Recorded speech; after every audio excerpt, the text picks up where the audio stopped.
मित्रों राधे राधे। 17 जून 2023 को आपके शनि बकरी हो रहे हैं और लगभग 140 दिन के लिए बकरी हो रहे हैं और 4 नवंबर तक ये बकरी रहेंगे। अब जो शनि का गोचर है, जिन जिन राशियों पर ये बहुत अच्छे थे उन पर अब क्या फ़र्क पड़ेगा वो मैं आपको आज की इस वीडियो में बताऊंगा। देखिए, बकरी का मतलब क्या होता है अब आपको अलग अलग ढंग से बताया जाएगा। कोई कहेगा मुड़ा हुआ है, कोई कहेगा झुका हुआ है, कोई कहेगा उल्टा कर चलने लगा है। देखिए, 2 शब्द होते हैं ज्योतिष में, मार्गी और बकरी। मार्गी का मतलब होता है, आप मान लीजिए बिल्कुल सीधे चलना। तो अगर आप सीधे बड़ी रफ्तार से अब तक चलते जा रहे थे, जिन जिन राशि और लग्नों पर शनि का गोचर बड़ा अच्छा था, बहुत स्पीड से काम हो रहे थे, आप दौड़ते चले जा रहे थे, बिल्कुल स्मूथ मार्ग था।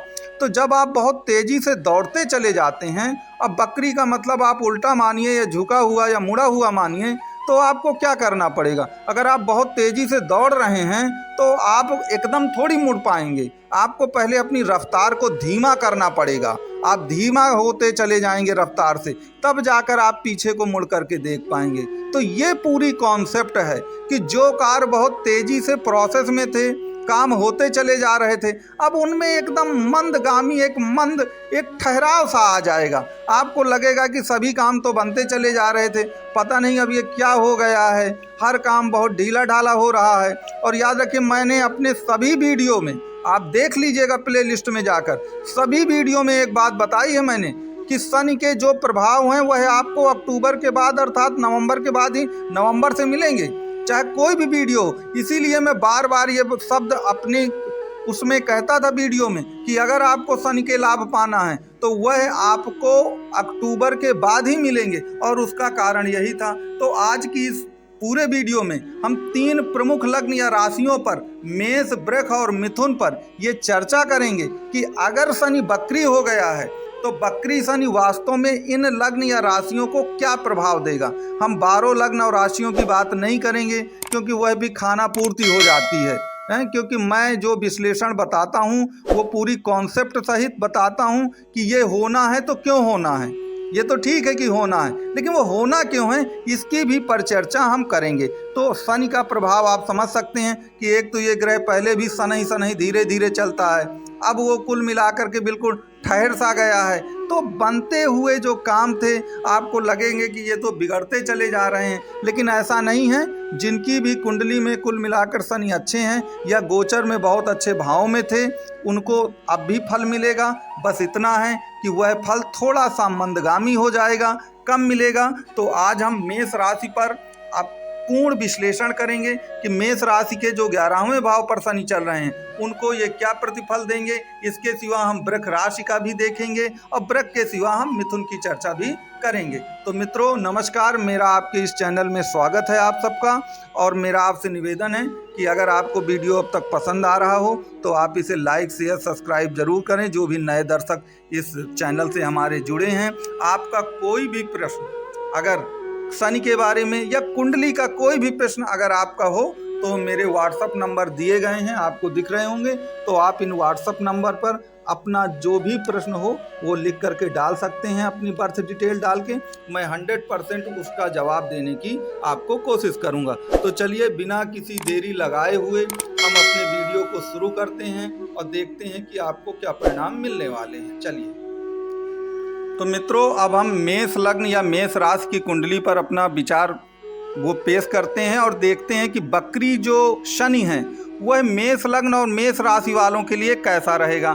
आगे चार्ट में मैं आपको ये शो करने जा रहा हूँ कि आपका जो शनि है गोचर में वो 11वें स्थान में, या जहाँ 11 लिखा हुआ है, कुंभ राशि में बैठा हुआ है। ठीक है, अब आप चाहे मेष लग्न के हों या मेष राशि के हों, इससे कोई फर्क नहीं पड़ता। मेष लग्न और मेष राशि वाले दोनों इस वीडियो को आराम से देख सकते हैं। तो देखिए, 11वें भाव पर शनि आपके गोचर कर रहे हैं और 11वां भाव आपको मालूम है इनकम का होता है, आपके कम्युनिकेशन का होता है, आपकी मनो आकांक्षाओं और डिजायर का ये घर होता है। तो अब होगा क्या आपके जीवन में कि जब शनि बकरी चलने लगेंगे 17 जून से, तो आपको लगेगा कि आपकी इनकम तो बहुत बढ़िया होने लगी थी। जो पुराने दिन थे वो सब गायब हो गए थे और बहुत जल्दी जल्दी काम भी हो रहा था, लेकिन अचानक आप देखेंगे कि पता नहीं ये जो इनकम है, अपनी आर्थिक स्थिति है, उसमें एक ठहराव सा आ गया है और ऐसा लग रहा है कि पहले की अपेक्षा, पहले अगर हम 100 रुपये कमाते थे तो अब वो इनकम घट करके 50 रुपये ही हमारी रह गई है। क्योंकि देखिए, एक चीज़ मैंने आपको पहले ही स्पष्ट कर दी है कि ज्योतिष शास्त्र का ये रूल है कि कोई भी ग्रह कभी अपने घर को खराब नहीं करता है। तो आप याद रखिए कि शनि वक्री जरूर हो रहे हैं, लेकिन वो कहाँ वक्री हो रहे हैं, वह अपनी राशि पर ही, अपनी मूल त्रिकोण जो उनकी राशि है, जो कि कुंभ राशि है, वो उसी पर तो वक्री हो रहे हैं। तो जब वह उसी पर वक्री हो रहे हैं तो उनका प्रभाव इतना बुरा नहीं जाएगा जितना बुरा अन्य राशियों पर हो जाता। मान लीजिए वो सिंह राशि पर होते या वो मेष राशि पर होते और उस पर यदि वो कभी वक्री हो जाते तो निश्चित तौर पर प्रतिफल बहुत बुरा निकलता। लेकिन चूंकि वह अपने ही मूल त्रिकोण राशि पर वक्री हो रहे हैं तो कोई भी ग्रह अपने घर को कभी खराब नहीं करता। ये आपको प्रथम रूल याद रखना चाहिए और यही रूल को लगाते हुए कुंडली का विश्लेषण करना चाहिए। क्योंकि अगर ये आप मूल जो नियम है इसको अगर आप भूल गए तो फिर कुंडली का सही विश्लेषण नहीं होने पाएगा। अब देखिए, 11वां घर अपनी डिजायर और मनोआकांक्षाओं की प्राप्ति का भी है, क्योंकि इनकम का तात्पर्य पैसे से नहीं है, इस घर से पैसे के अलावा प्राप्ति से है, हर चीज़ की प्राप्ति से है, जो हमारी बहुत दिनों की प्लानिंग थी कि ये चीज़ हमको मिल जाए। तो अब पता चला कि वो चीज़ सब मिलने वाली थी। आपने घर के बारे में सपना संजो रखा था, आपने गाड़ी के बारे में, आपने और भी आपकी बाहर घूमने की भी इच्छाएं थी, जो भी आपके मन की मनोआकांक्षाएं रही हों।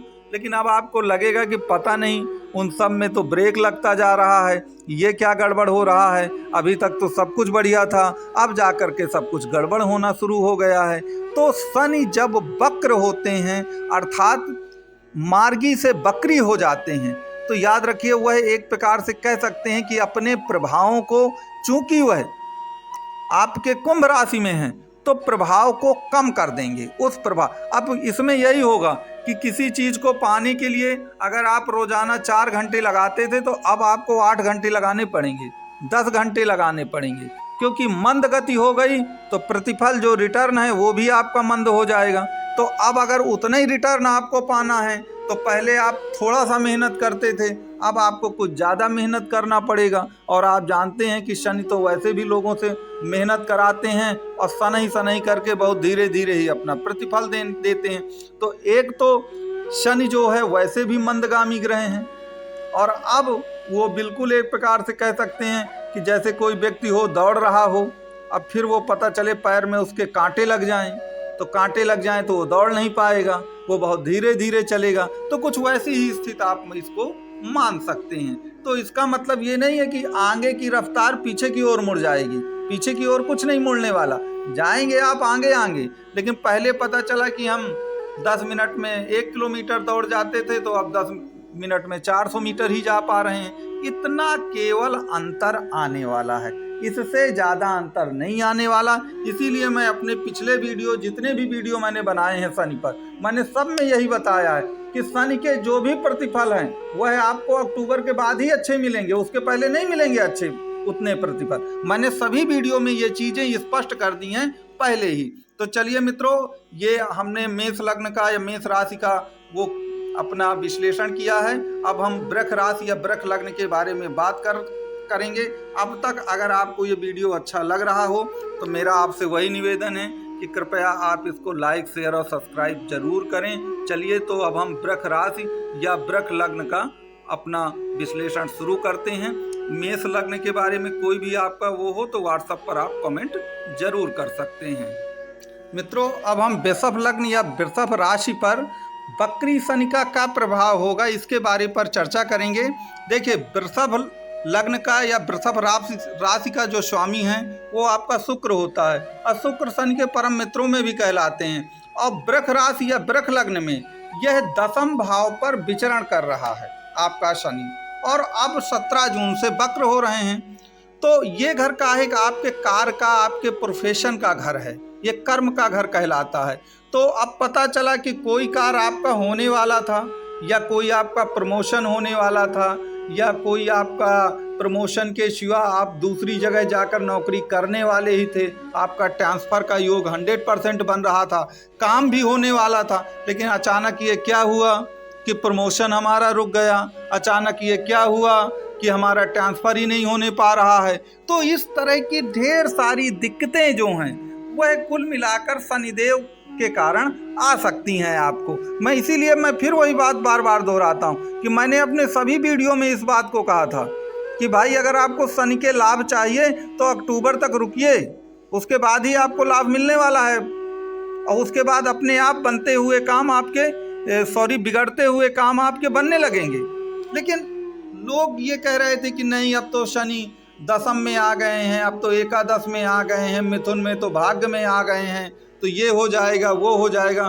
भाई ऐसा नहीं होता है। कुल मिला के इन सब चीज़ों को आपको ध्यान देना चाहिए। तो अब देखिए, अगर आप वृष राशि के हैं और आपकी शुक्र की महादशा चल रही है या आपकी शनि की महादशा चल रही है तो आपको परिणाम तब भी काफ़ी ठीक ठाक मिलने वाले हैं। लेकिन मान लीजिए विपरीत ग्रहों की दशाएं चल रही हैं, आपकी पता चला गुरु की दशा चल रही है या पता चला मंगल की दशाएं चलने लगी हैं, तो फिर आपकी दिक्कतें और भी ज़्यादा बढ़ सकती हैं इन 3-4 महीनों जो भी 140 दिन का समय है। तो जो वृष राशि वाले हैं वो पहले अपनी जन्म कुंडली को देखें कि उसमें शुक्र की क्या स्थिति है, उसमें शनि की क्या स्थिति है, तब जाकर के कुल मिलाकर के इन सब चीज़ों का विश्लेषण करेंगे, तभी आपको कुंडली का सही। एक्चुअली हम क्या करते हैं कि हम एक पक्ष को देख लेते हैं जो हमको अच्छा लगता है और दूसरे पक्ष को बिल्कुल हम इग्नोर करने लगते हैं, हम उसको देखना ही नहीं चाहते हैं कुंडली में। तो दशम भाव पर शनि अच्छे फल देंगे अक्टूबर के बाद। लेकिन अभी मैंने आपको बताया कि जो आपका कार्य क्षेत्र है, जो आपका प्रोफेशन है, जो आपका फील्ड वर्क का आप काम करते हैं, याद रखिए उसमें कुछ ना कुछ दिक्कतें आने वाली हैं। वह काम बिल्कुल ठहराव सा हो जाएगा। आपका प्रमोशन होने वाला था, अब पता चला कि पूरी प्रक्रिया ही रुक गई है, फाइल आगे बढ़ ही नहीं रही है। आपका ट्रांसफ़र होने वाला था तो पता चला कोई नया नियम आ गया है जिसके कारण से फाइल पूरी वो रुकी पड़ी है, अब हमारा ट्रांसफ़र ही नहीं होने पा रहा है, हम तो फंस चुके हैं। अब तक तो बहुत अच्छा सब हो रहा था और ये लगता था कि अगले महीने तक सब हो जाएगा, लेकिन वो सब कुछ नहीं हो पाया है। तो मेरे कहने का तात्पर्य यही है कि जो शनि हैं वक्र अवस्था में जब वह मार्गी से बकरी होते हैं, तो मार्गी से बकरी का मतलब ही है कि मार्गी में आप सीधे चल रहे थे तो जो भी आपको मिल रहा था वो बहुत अच्छा मिल रहा था। लेकिन जब वो बकरी हो गए हैं तो अब थोड़ा सा तो दिक्कतें आपको बर्दाश्त करना ही पड़ेगा। इस चीज़ को आपको ध्यान रखना चाहिए। तो ये मैंने ब्रीफली रूप से आपको वृष लग्न या वृष राशि के बारे में बताया है। आगे चलकर हम मिथुन राशि या मिथुन लग्न के बारे में चर्चा करेंगे और इनके क्या उपाय हैं, आप क्या कर सकते हैं इसके लिए, उन सब की भी चर्चा मैं इस वीडियो में करने वाला हूं। तो अब तक आपको वीडियो अच्छा लगा हो तो फिर मेरा वही आपसे निवेदन है कि आप वीडियो को कृपया लाइक, शेयर और सब्सक्राइब करना मत भूलिए। चलिए हम अगली मिथुन राशि की अब चर्चा कर लेते हैं। मित्रों, मिथुन लग्न या मिथुन राशि पर जो शनि का गोचर है वो उनके भाग्य स्थान अर्थात नवम स्थान पर हो रहा है और नवम स्थान पर ये 30 साल बाद आकर के विचरण कर रहे हैं। तो देखिए 30 साल बाद उनकी भाग्य में थोड़ी बढ़ोतरी शुरू हुई थी, लेकिन अब मिथुन लग्न या मिथुन राशि वालों को फिर लगने लगेगा कि अब उनकी किस्मत फिर खराब हो रही है। वो मेहनत अब ज़्यादा कर रहे हैं और रिटर्न जो बीच में ठीक ठाक मिलना शुरू हुए थे वो फिर कम होने लगे हैं। तो देखिए किस्मत का भाव आपके रिटर्न का भाव मानिए इसे, प्रतिफल का, क्योंकि मिलना तो आपको अपनी किस्मत से ही है। कुछ लोग जीवन में बहुत मेहनत करते हैं लेकिन रिटर्न बहुत कम पाते हैं जीवन में। अब कुछ लोग होते हैं कि थोड़ा सा काम करके रिटर्न बहुत बड़ा, तो 9वां भाव जो होता है वो आपके रिटर्न का ही है। तो अब ऐसा हो जाएगा कि जो चीज़ें बहुत स्मूथली हो रही थी, बहुत बढ़िया हो रही थी, और मिथुन लग्न के लोग या मिथुन राशि के लोग वैसे भी पिछले कई वर्षों से दुख भोग रहे थे, उनके अच्छे समय कुछ दिन के लिए आए, लेकिन अब उनको लगेगा कि फिर थोड़ा सा कुछ ना कुछ गड़बड़ होने लगा है। तो भाग्य का भाव है ये, इसके लिए गड़बड़ होगा। आपका कहीं बाहर जाने का प्लान था, विदेश यात्रा करने का प्लान था, तो पता चला कि वो भी खटाई में पड़ गई है, या तो वीज़ा लग नहीं रहा, या तो जो भी वर्क परमिट जो भी हमको मिलना था विदेशों से वो मिल नहीं पा रहा है, या जिसके साथ जाना था वह व्यक्ति या तो इनकार कर दिया या वो जा नहीं रहा है। ढेर सारी कोई ना कोई दिक्कतें बाहर और विदेश स्थान जाने में आपको हो सकती हैं। ये पिता का भी घर है, तो उनके स्वास्थ्य को लेकर के भी चिंता आपको होनी चाहिए। तो जो किस्मत का भाव है, देखिए कुंडली में दो भाव सबसे इम्पोर्टेंट, एक लग्न और एक किस्मत, क्योंकि जब भी कुंडली देखी जाती है तो लग्नेश और भाग्येश को देखा जाता है। तो अगर भाग्य गड़बड़ होने पाया तो फिर मान लीजिए कि पीड़ा और ज़्यादा बढ़ती है। तो मैं यही कहता हूँ कि मेष और वृष वालों को उतनी दिक्कतें नहीं आएंगी इस वक्र होने से जितना मिथुन वालों को आने वाली हैं, क्योंकि वो भाग्य भाव पर वक्र हो रहा है। और जब किस्मत खराब हो जाती है या किस्मत ढंग से काम नहीं करती है तो उस समय पीड़ा ज़्यादा होती है और समस्याएं भी उस समय ज़्यादा बढ़ने लगती हैं। इस बात को आपको देखना चाहिए। तो शनि का जो मिथुन राशि में 9वें भाव पर ये जो वक्र गति से अब शनि चलेगा वह कोई सही नहीं कहा जा सकता, क्योंकि किस्मत का मंद पड़ जाना, आपकी धन की आवक का मंद पड़ जाना, उसमें आपको दिक्कत नहीं आएगी, इनकम में भी दिक्कत नहीं आएगी। 100 रुपए की जगह 50-60 आ रहे हैं, काम चलेगा। लेकिन किस्मत का संबंध तो हर कार्य से है, फिर हर कार्य में दिक्कत आएगी। और जब जीवन के सभी क्षेत्रों में दिक्कत आएगी तो आदमी मन से टूटने लगता है। और मिथुन लग्न के लोग तो वैसे बहुत इमोशनल होते हैं, बहुत चंचल होते हैं, कभी भी कंफर्ट जोन से बहुत बाहर आके काम नहीं करते हैं। तो उनके लिए अब मामला जा करके कुछ गड़बड़ होने वाला है, जो भी मिथुन राशि और मिथुन लग्न के लोग हैं। तो मैं हमेशा जब भी मिथुन राशि या कन्या राशि या इनके लग्नों की चर्चा करता था तो मैं यही बताता था कि आपका जो समय अच्छा आएगा वह कुल मिलाकर के तभी आएगा जब अक्टूबर समाप्त हो जाएगा। तो अब आपको अक्टूबर तक थोड़ा सा इंतजार करना है और शनै शनै धीरे धीरे अपने प्रोसेस और काम को बढ़ाते जाना है। तो वक्री शनि जो है, जब किस्मत के भाव पर वक्र होता है तो यह स्थितियां थोड़ा अच्छा नहीं मानी जाती, क्योंकि बाकी स्थानों पे अगर वो वक्र भी हो जाए तो ठीक है, कोई बहुत बुरा नहीं है। लेकिन अब किस्मत ही हमारी रूठी जा रही है हमसे, अब इससे बुरा और क्या हो सकता है। तो बस इसका मतलब ये नहीं है कि किस्मत बिल्कुल निगेटिव में चली जाएगी, निगेटिव में नहीं जाएगी, रहेगी वो पॉजिटिव में ही, क्योंकि शनि अपनी राशि पर कुंभ पर ही है। मैं मूल कॉन्सेप्ट पहले ही बता चुका हूँ। लेकिन अब आपको वो प्रतिफल जो अब तक पता चला अचानक मिलता ही चला जा रहा था, कोई दिक्कतें नहीं, अब उसमें आपको दिक्कत आने वाली है। तो मित्रों, इस प्रकार से मैंने आपको ये 3 लग्न और राशियों के बारे में कॉन्सेप्ट सहित शनि की जो वक्र चाल है, जो शनि वक्री हो रहे हैं, उसके बारे में मैंने आपको बताया है। फिर भी आपको अगर वक्री शनि से संबंधित कोई भी आपका प्रश्न हो तो मेरा आपसे निवेदन है कि शुरू में मेरा व्हाट्सएप का जो नंबर है वो फ्लैश हो रहा था, आप उसमें अपने विचार लिख सकते हैं। कुंडली विश्लेषण के लिए आप उसमें 100% लिख सकते हैं अपना बर्थ डिटेल डाल करके। लेकिन निवेदन यही है कि कृपया फ़ोन ना करें बार बार, आप उसमें अपनी जो भी बर्थ डिटेल है लिख दें। जैसे ही मुझे समय मिलता है मैं आपको मैसेज कर दूंगा तो बात हो जाएगी। तो इस प्रकार हम अपनी वीडियो को यहाँ से अब समाप्त करते हैं। और मेरा अंत में आपसे वही निवेदन है कि अगर आपको वीडियो अच्छा लगा हो तो कृपया इसको लाइक, शेयर और सब्सक्राइब करना ना भूलें। और यहीं से मैं अपनी वाणी को पूर्ण विराम देता हूँ। आपको वीडियो देखने के लिए कोटि कोटि धन्यवाद।